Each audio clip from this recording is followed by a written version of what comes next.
We've been doing some drilling.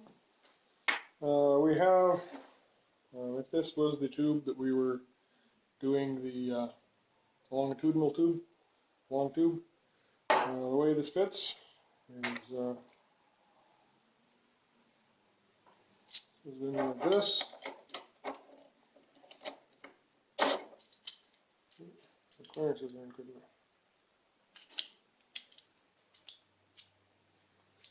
Okay, so for future reference, this little top plate rivet thing here gets in the way, so this length on here and here has to be short enough so when you stack these, it still fits horizontally and vertically. I guess I'll be fixing that. Anyway, these are the ones that fit on the top. These are the ones that fit on the front, top front, and this will slide in there. This goes on this side. This goes on top. These bolts screw into these rivet nuts, and that's the joint. So I'm going to be taking one of the longer tubes from Weston's set that Marine Master made for me that they cut up, and drilling the holes and putting these through and getting it put together. But first, I guess we'll be trimming this edge and that edge off with probably a file. Okay, after a little bit of work with the file, get this one slid in.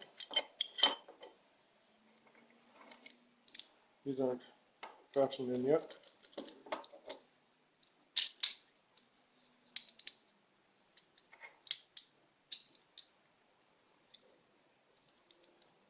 Slid in before.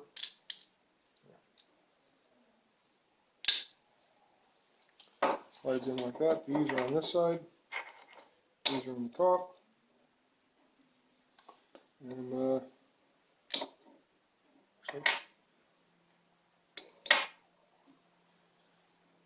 bolts through, and then the other pieces will be sitting over top like that. Okay. Here are the four, I call them longitudinal tubes for the scale model car. So this is the length. This would normally be 10 feet for this 4-foot square tube on the real car. This is 5 feet long, and it's 2-inch square tube instead of 4-inch. This is the four cross pieces that go in between here for the ladder, and then the 6 verticals that go along the side, all cut from 2-inch tube. And I'm just going to weigh them before I start putting things together, so that I can determine what portions of the weight, the finished weight, come from the aluminum tube, and what portions are all the fasteners and bolts and extra pieces that I'm putting in to replace the welds, because the welds are a bit of an issue. So it's 20 pounds for that, another 10 pounds for the ladder pieces. So we're a total of 30 pounds of aluminum. So if I was to weld this together, the frame of the car would be a total of 30 pounds.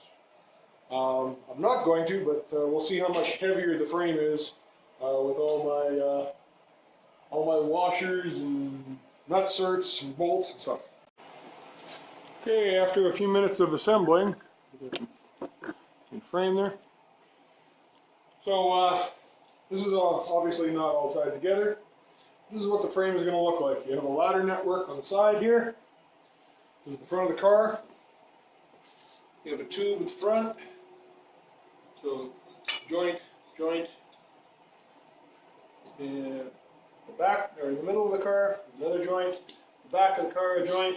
Same on the other side. Then in the middle here, you have the rest of the ladder. I don't know what it's supposed to be called. The ladder is what I call it. So I'm going to be making this side frame, that side frame, and then joining them together. That's conceptually how it's going to go.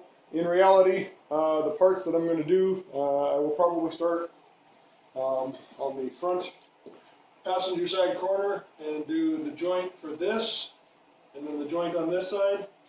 Get the holes drilled get everything put together because my repeatability isn't consistent enough. So whichever parts I cut for that part of the car, I have to put on that part of the car in the correct order in order to have everything to fit. So I'm going to put this tube on and then that tube. Then I'm going to cut the middle and put this one and that one on, and then the back and put this one on. Then everything will be done with this first bottom tube. Then I'll do the other bottom tube. The front, the middle, the back. Getting the parts to slide through into the middle is going to be an interesting thing. Once the bottom is done with the uprights sticking up, then I will be doing the top. I don't know, this one maybe. Do that one, then do this one. Tightening up, finger tight as I go. And once everything is in, I can check for square and plumb. Once I've got it kind of clamped in position, that's what these 2x4s are for. And I'm probably going to end up using that 4-inch tube as well. Just basically to put a big clamping system around it to keep it in position. Then I'll loosen off the clamps a little bit, pull off the tubes, and start tightening things down. I'm going to have to tighten everything down because the pieces that are going inside here, I'll show you over there, they're blind, right? So you've got a piece here that's bolted through into here, and there's a piece of aluminum inside with, that holds the bolt heads. I can slide it in from the back. Once I've got everything rough fit, basically I'm going to pull the parts out. I'm going to leave the frame, like the clamping frame the way it is. I've got to pull the parts out, get everything ratcheted down, put it back together, and kind of squeeze it into position, and put in the last couple of bolts. At least that's the plan. We'll see how far I get towards that, and we'll see how close it is to what I actually end up doing. So as a bit of an example of the inaccuracies, these two holes look like they were, the centering looked, and actually I measured with a caliper, and they were very close to the same distance from the edge when I started. And now at the end, they don't look nearly same distance from the end, but I did drill them as a 7/16 hole so that the 3/8 bolts had a little bit of play. The exact accuracy of these, the diameter of these holes and their placement isn't critical. Lining everything up so that the angle iron is in the right place and the pieces on top are in the right place. That's, well, I think it's more critical, I'm not sure. Okay, this is the rivet nuts mounted the right way around this time into the furthest in of the pieces. I'll show you a little assembly video, and the next one, now that I'm actually okay at doing this, I'll show you how I put it together. So a couple of things seem pertinent now that